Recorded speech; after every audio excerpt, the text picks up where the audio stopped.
എല്ലാവർക്കും നമസ്കാരം. ഞാൻ ഗീതാസ് ലൈഫ് സ്റ്റൈലിലേക്ക് സ്വാഗതം. ഇനി അങ്ങോട്ട് പരീക്ഷാകാലമാണല്ലോ. പരീക്ഷ തുടങ്ങാറാകുമ്പോഴാണ് ഉത്കണ്ഠയും പേടിയും ഒക്കെ. ഇത്തരം ഉത്കണ്ഠകളും പേടിയും ഒക്കെ എങ്ങനെ കുറയ്ക്കാമെന്ന് നമുക്ക് നോക്കാം. ഇങ്ങനെ പേടി വരാൻ കാരണം എന്തായിരിക്കാം? ഉത്കണ്ഠപ്പെടാൻ കാരണം എന്തായിരിക്കാം? നമ്മൾ പഠിക്കാത്തതുകൊണ്ടാണ് നമുക്ക് ഇങ്ങനെ വരാൻ കാരണം. ചില കുട്ടികൾക്ക് പഠിച്ചാലും ഒരു പേടി ഉണ്ടാവും. എന്താ വെച്ചാൽ, ഞാൻ പഠിച്ച ക്വസ്റ്റ്യൻസ് വരുമോ, അല്ലെങ്കിൽ എനിക്ക് പരീക്ഷ ഹാളിൽ ചെന്ന ക്വസ്റ്റ്യൻസ് വായിക്കുമ്പോൾ ഓർമ്മയിൽ നിന്ന് എടുത്തെഴുതാൻ പറ്റുമോ എന്നിങ്ങനെയുള്ള ചിന്തകൾ ചില കുട്ടികൾക്ക് ഉണ്ടാകാറുണ്ട്. തീരെ പഠിക്കാത്തവർക്കാണെങ്കിൽ അവർക്ക് നല്ല പേടിയായിരിക്കും. ഞാൻ എന്ത് ചെയ്യും, ഞാൻ എന്ത് എഴുതുമെന്ന പേടിയായിരിക്കും അവർക്ക്. നന്നായി പഠിച്ച കുട്ടികൾക്ക് അതിൻ്റെ ഒന്നും ആവശ്യമില്ല. അവർക്ക് പരീക്ഷയെക്കുറിച്ച് പേടിയേ ഉണ്ടാവില്ല. അപ്പൊ നമുക്ക് എന്തായാലും പഠിച്ചേ പറ്റൂ. നമുക്കൊരു നല്ല കോഴ്സിൽ ചേരണമെങ്കിൽ, നല്ല ജോലിയിൽ ചേരണമെങ്കിൽ, അതുപോലെ നല്ലൊരു ജീവിതത്തിലേക്ക് കാലെടുത്തു വെക്കാൻ ഒക്കെ നമുക്ക് വിദ്യാഭ്യാസം കൂടിയേ തീരൂ. അതുകൊണ്ട് മടിയും അലസതയും വിചാരിച്ച് പഠിക്കാതെ ഇരുന്നിട്ട് ഒരു കാര്യവുമില്ല. ഇങ്ങനെ നമുക്ക് നന്നായി പഠിക്കാൻ പറ്റും എന്നതിനെ കുറിച്ച് ഒന്ന് നോക്കാം.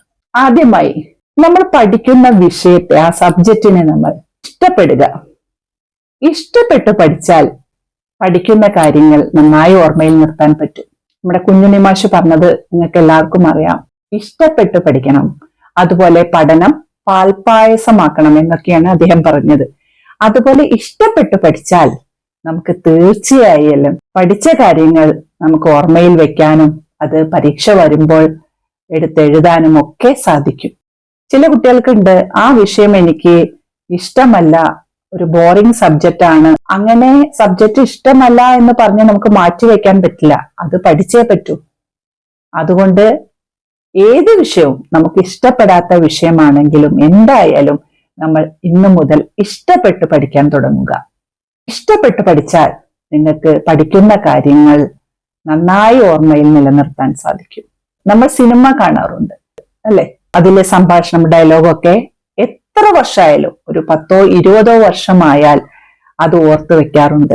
നമ്മൾ ആ ഡയലോഗുകളൊക്കെ ഇടയ്ക്കിടയ്ക്ക് പറയാറുമുണ്ട് അല്ലെ ജീവിതത്തിൽ.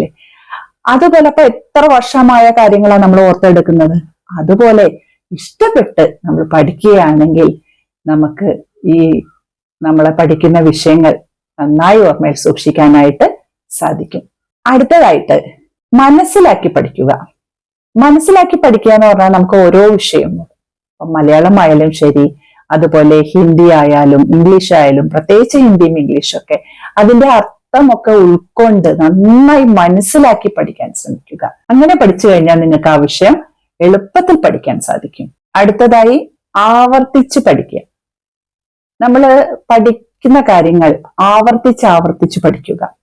ഇങ്ങനെ ആവർത്തിച്ച് പഠിച്ചാൽ നമുക്ക് ദീർഘകാലത്തേക്ക് പഠിച്ച വിഷയങ്ങൾ ഓർമ്മയിൽ നിലനിൽക്കും.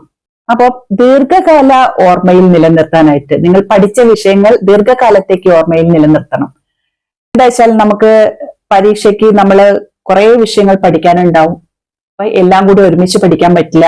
ആദ്യത്തെ വിഷയം ആദ്യം പഠിച്ചു, അങ്ങനെ അടുത്തത്, അങ്ങനെ പോകുമ്പോൾ ആദ്യത്തെ വിഷയങ്ങൾ ചിലപ്പോൾ നമുക്ക് പഠിക്കാൻ സമയം ഉണ്ടാവില്ല വീണ്ടും. അപ്പൊ ആദ്യം പഠിച്ച വിഷയങ്ങൾ കുറെ ദിവസം മുന്നേ ആയിരിക്കും. അപ്പൊ അതൊക്കെ ഒന്ന് ഓർമ്മയിൽ സൂക്ഷിച്ച് നിർത്താനായിട്ട് നമുക്ക് കുറെ നാളത്തേക്ക് പഠിച്ച വിഷയങ്ങൾ നിങ്ങളുടെ ഓർമ്മയിൽ നിലനിർത്തും. അപ്പോൾ എല്ലാവരും ഇങ്ങനെ ആവർത്തിച്ച് പഠിക്കാൻ ശ്രമിക്കുക. ഒരു പ്രാവശ്യം വായിച്ചിട്ട് കിട്ടിയിട്ടില്ലെങ്കിൽ വീണ്ടും വീണ്ടും വായിച്ചു പഠിക്കുക. വായിച്ചു പഠിച്ച ശേഷം വീണ്ടും വേണമെങ്കിൽ പഠിക്കാൻ പറ്റുന്നില്ലെങ്കിൽ ഒന്ന് എഴുതി നോക്കുക, എഴുതി പഠിക്കുക. അതുപോലെ പഠിച്ച വിഷയങ്ങൾ നമ്മൾ ഇങ്ങനെ ഓരോ കാര്യങ്ങളും ചെയ്യുമ്പോൾ ഒന്ന് വീണ്ടും വീണ്ടും ആവർത്തിച്ച് പറഞ്ഞു നോക്കുക. അതുപോലെ തന്നെ നമ്മൾ കിടക്കുന്ന സമയത്ത്, കിടന്നു കഴിഞ്ഞിട്ട് ഈ പഠിച്ച കാര്യങ്ങളൊക്കെ ഒന്ന് ആവർത്തിച്ചു നോക്കുക. ഇങ്ങനെ നമുക്ക് സമയം കിട്ടുമ്പോഴൊക്കെ ഈ പഠിച്ച കാര്യങ്ങൾ ആവർത്തിച്ചാൽ അത് നിങ്ങൾക്ക് ദീർഘകാലത്തേക്ക് പഠിച്ച വിഷയങ്ങൾ ഓർമ്മയിൽ സൂക്ഷിക്കാൻ പറ്റും. അപ്പൊ നമുക്ക് ആവർത്തിച്ച് പഠിക്കാം. അടുത്തതായി കണക്ട് ചെയ്ത് പഠിക്കുക. നമ്മള് ഓരോ വിഷയങ്ങളെ നമ്മള് വാക്കുകളെ കൊണ്ടോ അതുപോലെ മറ്റുള്ള എന്തെങ്കിലുമൊക്കെ നമ്മളെ ഓർമ്മയിൽ നിലനിർത്തുന്ന ചിത്രങ്ങളോട് സാമ്യപ്പെടുത്തിയോ അങ്ങനെ ഓരോ കാര്യങ്ങൾ നമുക്ക് എന്താണ് എളുപ്പത്തിൽ മനസ്സിലാക്കാൻ പറ്റുന്ന കാര്യങ്ങളെ കണക്ട് ചെയ്തുകൊണ്ട് പഠിക്കാൻ ശ്രമിക്കുക. ഇതും നിങ്ങൾക്ക് പഠനം എളുപ്പത്തിലാകാൻ സാധിക്കും. അടുത്തതായി മനസ്സിനെ ശാന്തമാക്കി പഠിക്കുക. മനസ്സിനെ ശാന്തമാക്കാന്ന് വെച്ചാൽ നമുക്ക് ഏറ്റവും കുട്ടികളെ സംബന്ധിച്ച് പ്രശ്നമുള്ളത് പഠിച്ചു കഴിഞ്ഞാൽ ഓർമ്മയിൽ നിൽക്കുന്നില്ല എന്നതാണ്.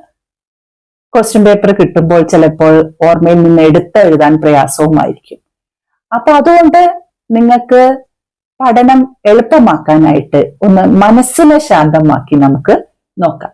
മനസ്സിനെ ശാന്തമാക്കാനായി നമുക്കൊരു ശ്വസനക്രിയ പരിചയപ്പെടാം. സാവധാനവും ദീർഘമായുള്ള ഒരു ശ്വസന ക്രിയയാണ് നമ്മൾ ഇതിലൂടെ പരിചയപ്പെടുന്നത്. ഇതിനു വേണ്ടി നമുക്കൊരു കസേരയിലിരിക്കാം, നട്ടെല്ലെല്ലാം നിവർത്തിയിരിക്കാം, കൈകൾ മടിയിൽ അയച്ചിടാം, കൈകൾ മടിയിൽ അയഞ്ഞു കിടക്കട്ടെ, കണ്ണുകൾ അടച്ചു വയ്ക്കാം. സാവധാനവും ദീർഘവുമായി 2 മൂക്കിലൂടെ ശ്വാസം എടുത്ത് 2 മൂക്കിലൂടെയും വിടുക.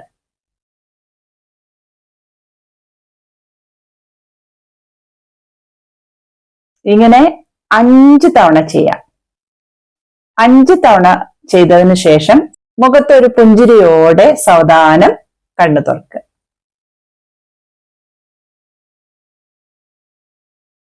ഇത് 5 തവണ ചെയ്യാം. ദിവസവും രാവിലെയും വൈകിട്ടും പഠിക്കുന്നതിന് മുമ്പായി ചെയ്യാം. ഇന്ന് മുതൽ എല്ലാവരും ചെയ്തു നോക്കുമെന്ന് വിശ്വസിക്കുന്നു. അടുത്തത് ഒരു മൈൻഡ്ഫുൾനെസ് മെഡിറ്റേഷൻ ആണ്. ഇതേപോലെ നമ്മൾ കണ്ണടച്ചിരുന്ന് നമ്മുടെ ശ്വാസം സാധാരണഗതിയിൽ കണ്ണടച്ചിരുന്ന് നമ്മുടെ ശ്വസനത്തെ ശ്രദ്ധിക്കുക. അത് നമ്മുടെ സാധാരണ ബ്രീതിങ്, സാധാരണ ശ്വസനത്തെ ഒന്ന് ശ്രദ്ധിക്കുക കണ്ണടച്ചിരുന്നിട്ട്. ആ സമയത്ത് ആ ശ്വസനത്തെ ശ്രദ്ധിക്കുമ്പോൾ നല്ല ചിന്തകളെ, പോസിറ്റീവ് ചിന്തകളെ നമ്മുടെ ഉള്ളിൽ കൊണ്ടുവരിക. എന്റെ മനസ്സ് ശക്തമാണ്, ഞാൻ പൂർണ്ണ ആരോഗ്യവതിയാണ്, ഏത് സാഹചര്യത്തെയും എനിക്ക് അതിജീവിക്കാൻ സാധിക്കും, ഏത് പ്രതിസന്ധിയെയും പ്രശ്നത്തെയും എനിക്ക് അഭിമുഖീകരിക്കാൻ സാധിക്കും, അതേപോലെ തന്നെ എല്ലാ വിഷയങ്ങളും എനിക്ക് നന്നായി പഠിക്കാൻ സാധിക്കും, പഠിച്ച വിഷയങ്ങൾ എനിക്ക് ഓർമ്മയിൽ നിന്ന് എടുത്തെഴുതാനും സാധിക്കും, അടുത്ത പരീക്ഷയിൽ ഞാൻ നല്ല മാർക്ക് വാങ്ങും. അങ്ങനെയുള്ള പോസിറ്റീവ് ചിന്തകൾ നമ്മുടെ ഉള്ളിൽ പറയുക. ആ ഒരു ആത്മവിശ്വാസം നമ്മൾ ഉണ്ടാക്കിയെടുക്കുക. ഈ ആത്മവിശ്വാസം ഇല്ലായ്മ കൊണ്ടും നമുക്ക് പഠനത്തിൽ നമ്മൾ മുന്നിലേക്കാകാം. അതുപോലെ പഠിച്ചു കഴിഞ്ഞാലും നമുക്ക് ആത്മവിശ്വാസവും ഒപ്പം വേണം. പഠിച്ച കുട്ടികൾക്കുണ്ട്, ചില കുട്ടികൾക്ക് പഠിച്ചു കഴിഞ്ഞാലും എനിക്ക് എഴുതാൻ പറ്റുമോ എന്നുള്ള സംശയം ഉണ്ടാവും. അത് പാടില്ല. ഈ പഠനത്തോടൊപ്പം നമ്മൾ ഈ കാര്യങ്ങൾ ചെയ്യുന്നതോടൊപ്പം ആ നമ്മുടെ ആത്മവിശ്വാസം എന്ന് പറഞ്ഞാൽ നമ്മളിലുള്ള വിശ്വാസം, എന്നെ കൊണ്ട് എല്ലാം ചെയ്യാൻ പറ്റും, എനിക്കെല്ലാം പഠിക്കാൻ പറ്റും, എന്നെ കൊണ്ട് എല്ലാം ചെയ്യാൻ പറ്റും എന്നൊരു ആത്മവിശ്വാസം നമ്മൾ ഉണ്ടാക്കിയെടുക്കണം ഇതിനോടൊപ്പം തന്നെ. അപ്പൊ നമുക്ക് എല്ലാം നമുക്ക് നല്ല രീതിയിൽ എഴുതാനായിട്ട് സാധിക്കും. അപ്പം ഇത്രയും കാര്യങ്ങൾ എല്ലാവരും ശ്രദ്ധിക്കുക. നന്നായി പരീക്ഷ എഴുതി നല്ല വിജയത്തിൽ എത്താനായിട്ട് എല്ലാവരും ശ്രമിക്കുക. അപ്പോൾ ഇനിയൊരു പുതിയ വീഡിയോ ആയിട്ട് വരാം. അതുവരെ എല്ലാവരും സന്തോഷമായിരിക്കുക.